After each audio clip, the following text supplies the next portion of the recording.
What if the most important words ever written weren't preserved in great libraries or passed down through generations of careful scribes?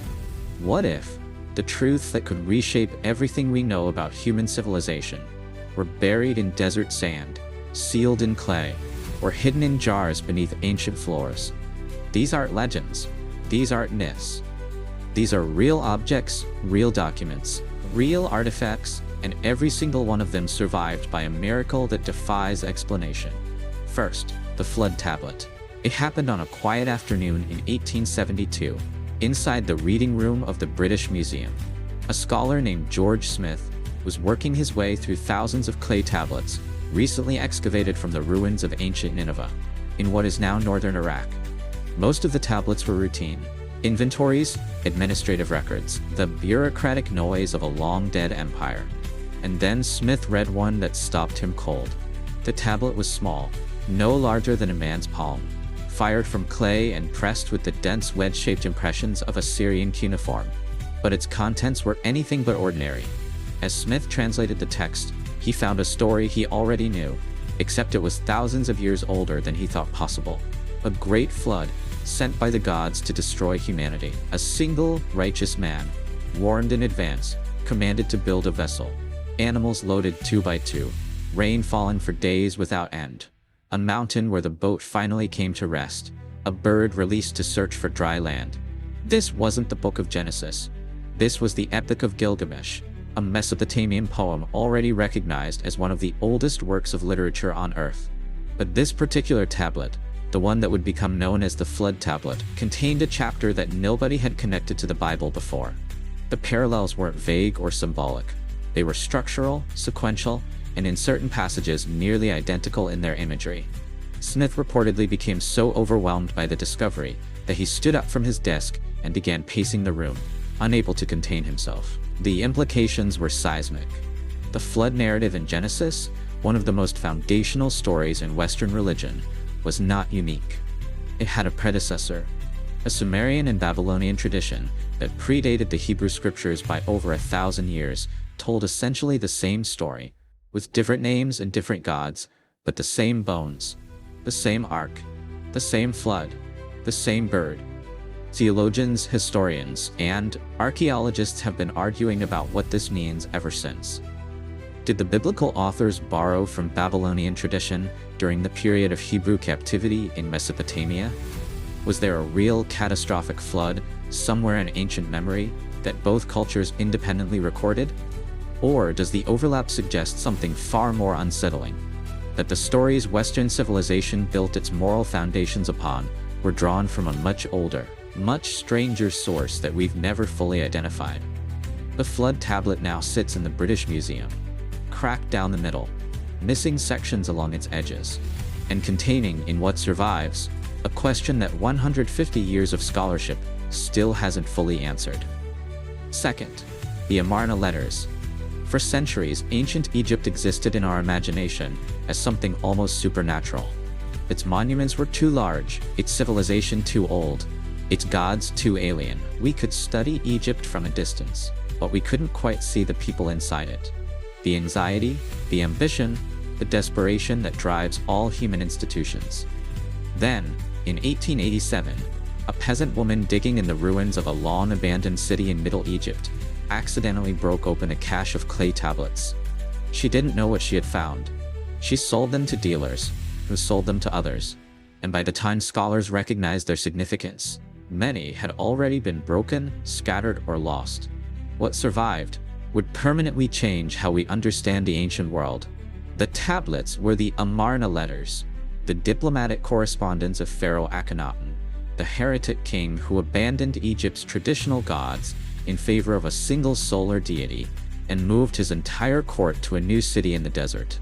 The letters spanned roughly 20 years in the 14th century BCE, and they were written not by Egyptians but to them, from kings, governors, and vassal princes across the ancient Near East, from Babylon and Assyria, from the kingdoms of Canaan and Mitanni, from rulers who addressed the pharaoh as their brother and pleaded, begged, and bargained for gold, military protection, and political alliance.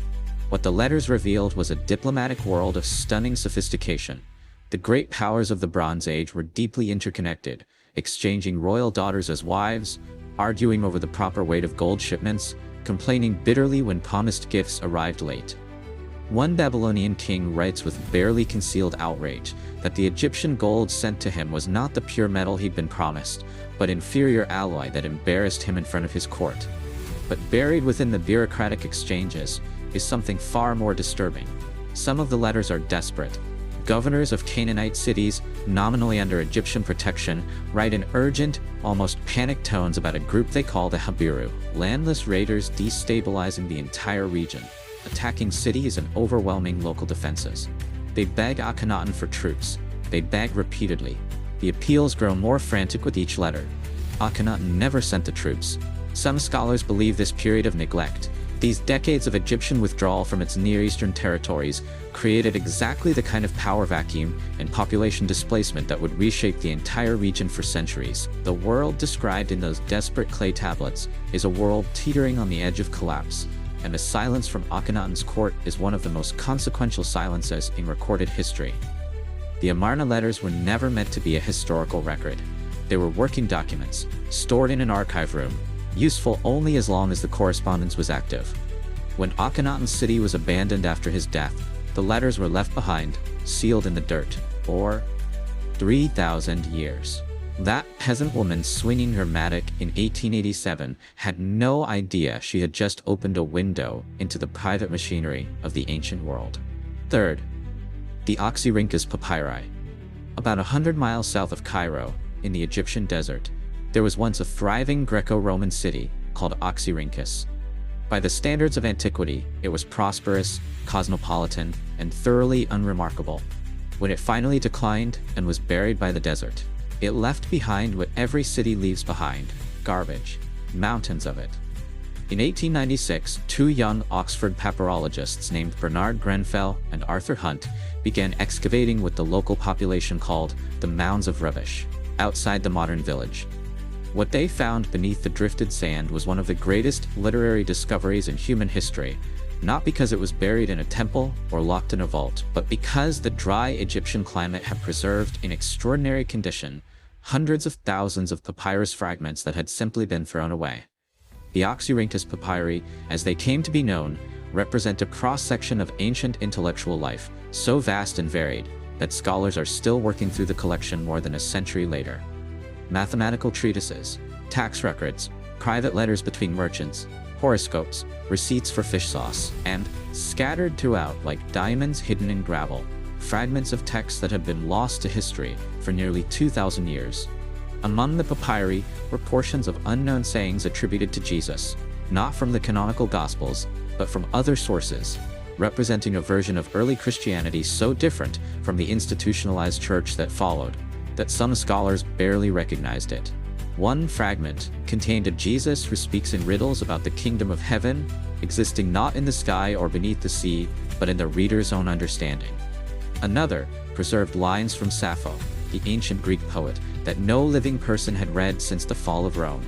Grenfell and Hunt shipped the fragments back to Oxford in crates, more than 70 boxes of papyrus pieces so numerous and so fragile that the task of sorting, conserving, and translating them has become a multi-generational scholarly endeavor.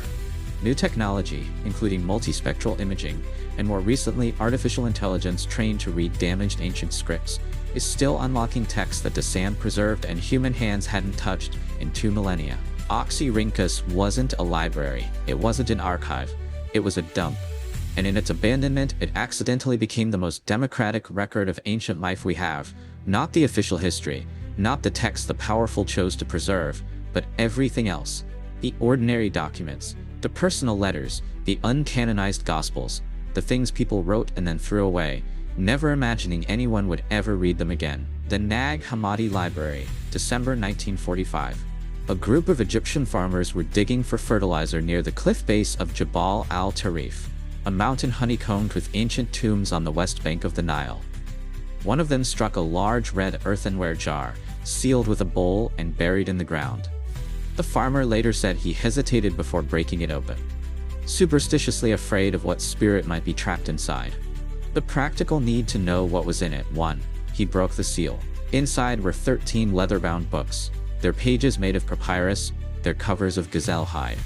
They were old, extraordinarily old, and they were in remarkable condition, protected by the dry heat of the cliff and the sealed clay of the jar.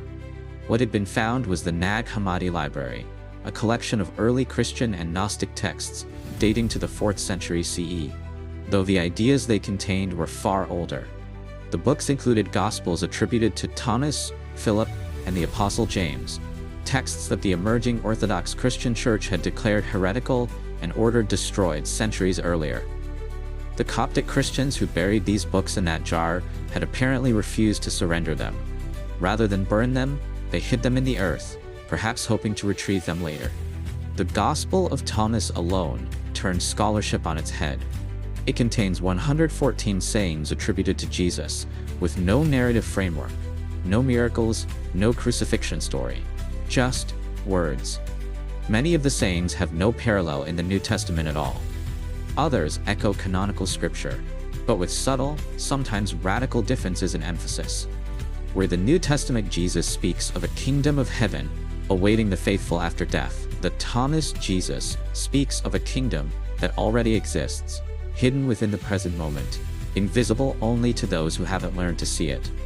The Nag Hammadi texts forced scholars to confront a question that institutional Christianity had long suppressed. What was early Christianity actually like before the councils and creeds standardized it? The answer, preserved in those leather-bound volumes, is that it was far more diverse, far more philosophically complex, and far more contested than the official history of the Church admits. One farmer's reluctance to smash an old jar open. That's all that stood between us and permanent ignorance of an entire suppressed tradition. 5th, the Pylos combat agate.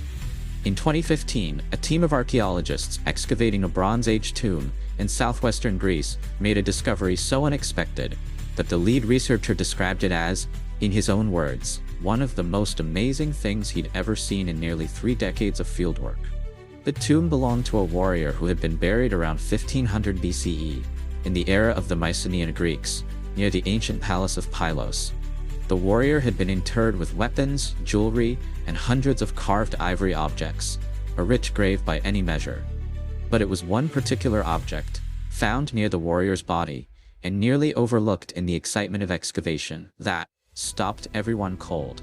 It was a seal stone, barely 4 centimeters across, made of agate, the banded, translucent mineral whose natural layers run in curves of amber and cream. And carved into its surface, with a precision that seemed physically impossible, was a battle scene in miniature. 2 warriors in combat, their bodies rendered with an anatomical fluency, a dynamic tension in the twist of limbs, and the arc of a sword arm, that looked less like ancient art and more like Renaissance sculpture. The defeated warrior falls backward, his body caught in a posture of real physical weight. The victor stands above him, with a posture of earned exhaustion, rather than triumphant stiffness. Every muscle suggested, every gesture individuated. Nothing like it had been found before from this period. Minoan seal carving was a known art form, recognized and studied for decades. But those earlier pieces, impressive as they were, worked within a stylized tradition. The Pylos combat agate was something different entirely, a work of naturalistic artistic genius that art historians would not have predicted was possible at this moment in history, on this scale, with these tools. Under high-powered photography, details emerged that the naked eye couldn't detect. Individual strands of hair, the rib cage of the fallen warrior, visible beneath the skin, the precise rendering of a helmet's cheek guard. All of this on a stone surface roughly the size of a large postage stamp. How? The tools available to a Minoan craftsman in 1500 BCE were bronze gravers, abrasive powder, and handheld bow drills. The magnification technology needed to see what the artist was carving didn't exist. The finished work can only be fully appreciated under modern microscopic imaging, which means either the artist was working beyond the threshold of what they could even see, trusting a level of trained muscle memory that borders on the incomprehensible, or we are missing something fundamental about the visual and technical capabilities of Bronze Age craftspeople. The Pylos combat agate now sits in a museum in Athens. Look at it under magnification and you will see something that challenges a comfortable assumption we hold about the ancient world. The assumption that sophistication always progresses forward. That the further back you go, the cruder things must have been.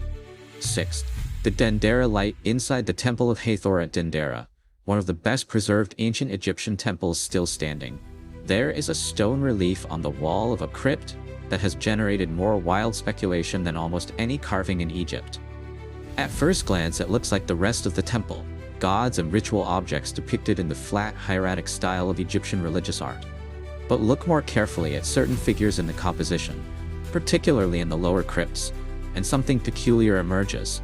The central objects in the relief are large, elongated forms, enclosed in what appears to be a bulbous, tapered outer shape, narrow at one end, wider at the other. Inside each one is an undulating serpentine figure.